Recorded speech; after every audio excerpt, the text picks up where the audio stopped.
बात करेंगे बिहार में होने वाले आगामी शिक्षक भर्ती के ऊपर यानी कि बीपीएससी टीआरई 2.0 के ऊपर।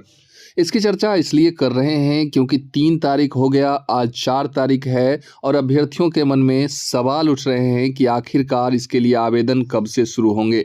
क्योंकि ऑफिशियली बीपीएससी की तरफ से भी कह दिया गया था कि 3 तारीख से आपका आवेदन ले लेने की यानी आवेदन स्टार्ट हो जाने की संभावना है, लेकिन 3 तारीख गुजर गया और आज जो है 4 तारीख शुरू हो गया है। तो इसी कड़ी में हम बात करेंगे कई बिंदुओं के ऊपर कि आपका बीपीएससी टीआरई 2.0 कब आएगा, यानी कि कितने दिन लगेंगे, इसकी चर्चा करेंगे। दूसरी बात जो है कि बहुत बड़ी खुशखबरी उन अभ्यर्थियों के लिए, उन तमाम शिक्षक अभ्यर्थियों के लिए जो कम मार्क्स से छूट गए थे बीपीएससी टीआरई 1 में, यानी कि फर्स्ट जो बीपीएससी पहली बार बिहार में शिक्षक की भर्ती के लिए हुई, उसमें कुछ ऐसे अभ्यर्थी जो कम मार्क्स से शिक्षक बनते बनते रह गए, उनके लिए बहुत बड़ी खुशखबरी इस वीडियो में हम देने वाले हैं। और ये जो मैं आपको बीपीएससी टीआरई 2.0 की चर्चा करूंगा, इसमें बहुत बड़ा जो फेरबदल उलटफेर जो हुआ है, ये चीज़ें आप पर बहुत बड़ा इफेक्ट यानी कि छाप छोड़ने वाली है अगर इस फेरबदल को, इस उलटफेर को आप इग्नोर करेंगे। क्योंकि पहली बार ऐसा होगा, पिछले बार भी जो परीक्षा हुई थी उसमें कुछ ऐसा नहीं था, ऐसा पैटर्न नहीं था, लेकिन इस बार जो पैटर्न होगा उस पैटर्न को आपको समझना होगा और उसके अकॉर्डिंग आप तैयारी कीजिएगा। किसी भी चीज़ को अगर आप इग्नोर करते हैं, नेगलेक्ट करते हैं, तो फिर आपको नौकरी लेना जो है मुश्किल हो जाएगा।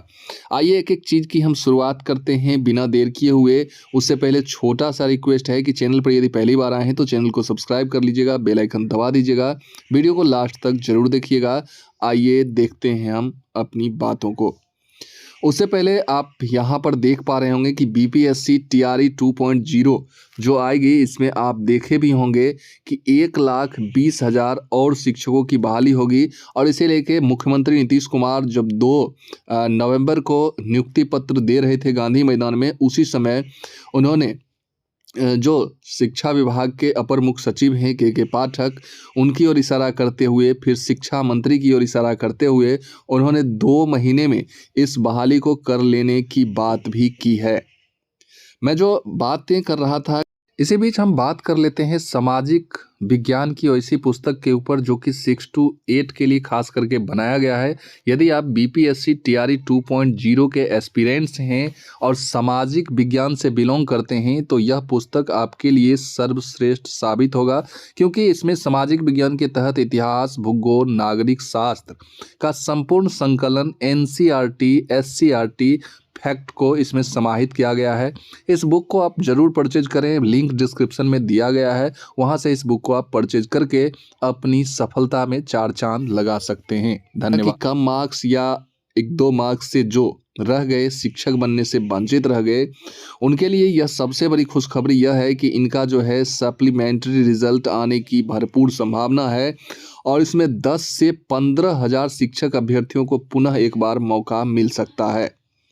तो ये खबरें थी उन अभ्यर्थियों के लिए जो कहीं ना कहीं वंचित रह गए हैं। हम जो आज बात करेंगे सप्लीमेंट्री रिजल्ट की, मैंने बात कर ली है कि जो सप्लीमेंट्री रिजल्ट है उसमें 10 से 15,000 शिक्षक अभ्यर्थियों को मौका मिलने की संभावना है। फिर जो है नोटिफिकेशन कब तक आएगा, आइए मैं यह बातें आपको दिखाता हूं। देखिए, नोटिफिकेशन आने में सबसे बड़ी बाधा क्या होती है कि हम और जो आम अभ्यर्थी हैं उन्हें लगता है कि सरकार क्यों नहीं नोटिफिकेशन, या आयोग जो है नोटिफिकेशन जल्द से जल्द क्यों नहीं दे रही है। लेकिन इसके पीछे होता है कि आयोग को या जो भी विभाग है उन्हें बहुत सारा चीज़ें देखना होता है। और सबसे बड़ी बात है कि मैंने जो आपको बातें बताई, कहीं ना कहीं आपका नोटिफिकेशन आने में ये चीज़ें भी दिक्कतें दे रही हैं कि 10 से 15,000 जो है फिर से सप्लीमेंट्री रिजल्ट जो आएगा तो उसके बाद और भी बातें और भी चीज़ें क्लियर होकर सामने आएंगी कि अब स्पष्ट रूप से कितनी वैकेंट सीटें रह गई हैं जो फर्स्ट टर्म की जो बहाली हुई है बीपीएससी उसमें। तो फिर जो है उस फर्स्ट टर्म वाले वैकेंसीज़ को यानी कि वैकेंट सीट को इस बीपीएससी टीआरई 2 में इंक्लूड किया जाएगा, जोड़ा जाएगा। और इस वजह से भी कि एक बार में ही सारे सीटों को जोड़कर जो भी स्पष्ट रूप से क्लैरिफाई होकर सीटें आ जाती हैं सामने, उनको स्पष्टीकरण करते हुए जो है आपके सामने रख दी जाएगी और आवेदन की प्रक्रिया शुरू हो जाएगी। नोटिफिकेशन, विज्ञापन वगैरह निकाल दिया जाएगा। तो नोटिफिकेशन जो है आपका आज भी आ सकता है, कल भी आ सकता है। तो इसके लिए आपको घबराना नहीं है, आप अपनी पढ़ाई करते रहें। यहाँ आइएगा तो यहाँ कई पॉइंट्स हैं जो मैं आपको क्लियर कर देता हूँ कि मैंने जो आपको कहा कि बहुत बड़ा बदलाव जो परीक्षा पैटर्न में होने जा रहा है, उस चीज़ को आप देखिएगा और उससे आप इग्नोर नहीं कर पाइएगा, क्योंकि एक एक पॉइंट इम्पॉर्टेंट है और ये चीज़ें कहीं ना कहीं विभाग की तरफ से निकल के आया है कि ये बातें इस बार इम्प्लीमेंट होगी, लागू होंगी। सबसे बड़ी बात है कि सीटेट का जो है फॉर्म भी आ चुका है और सीटेट का फॉर्म आप देखिएगा तो उसमें जो है 23 तक आपसे आवेदन लिए जाएंगे और 21 जनवरी को आपका एग्ज़ाम भी हो जाने वाला है। तो जिन भी अभ्यर्थियों को सीटेट के लिए आवेदन करना है वो सीटेट के लिए अपना आवेदन करेंगे। हम बात कर रहे थे कि टीआरई 2.0 जो आ रही है उसमें कई चेंजेस देखने को मिलेंगे। मैंने पॉइंट वाइज यहाँ आपको दिखाया है, आप देखने का प्रयास करेंगे। मैं भी आपको दिखाता हूँ कि परीक्षा का पैटर्न कुछ ऐसा होगा जिसमें परीक्षार्थियों की सुविधा के लिए 2 की जगह एक ही परीक्षा ली जाएगी। यानी कि पिछले बार क्या था ना कि 1 to 5 जिसे आपको देना है, तो एक दिन आपको जो है अपना सामान्य पेपर जो सामान्य ज्ञान का यानी कि जीके जीएस का या मैथ रीजनिंग जो भी पूछे गए थे जिससे आपका मेरिट बनने वाला था उसका परीक्षा हुआ। फिर नेक्स्ट डे जो है आपका लैंग्वेज हुआ था, ठीक है। तो नेक्स्ट डे आपका लैंग्वेज हुआ था। ये क्या होता था कि दूर दराज के जो अभ्यर्थी आते थे उन्हें कहीं या किसी शहर में जिस भी जगह उनका सेंटर है वहाँ 2 दिन उन्हें रुकना पड़ जाता था।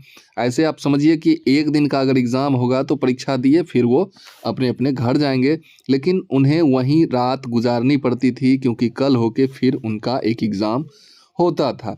लेकिन इस चीज़ को अब बदल दिया गया है, अब जो है एक ही परीक्षा ली जाएगी। लेकिन अभी भी तो दिक्कतें होंगी ही, जिनका मान लीजिए 6 to 8 के लिए, फिर 9 10 के लिए, 11 12 के लिए जो एलिजिबल है इन्हें 3 दिन तो परीक्षा देना ही पड़ेगा।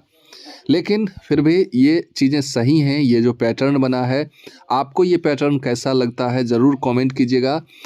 कुल जो प्रश्नों की संख्या होगी वो 150 यानी कि 150 प्रश्न होंगे जो कि एक ही पेपर में होगा और 30 प्रश्न जो भाषा के होंगे जिसे पास करना यानी कि उसमें आपको हर हाल में क्वालिफाई करना होगा, क्योंकि क्वालिफाई आप नहीं कीजिएगा तो आपका जो है मेरिट वाला जो पेपर है 120 का उसका मार्क्स ही नहीं जांचा जाएगा, उसको देखा ही नहीं जाएगा। तो इसे आप इग्नोर नहीं कर सकते हैं।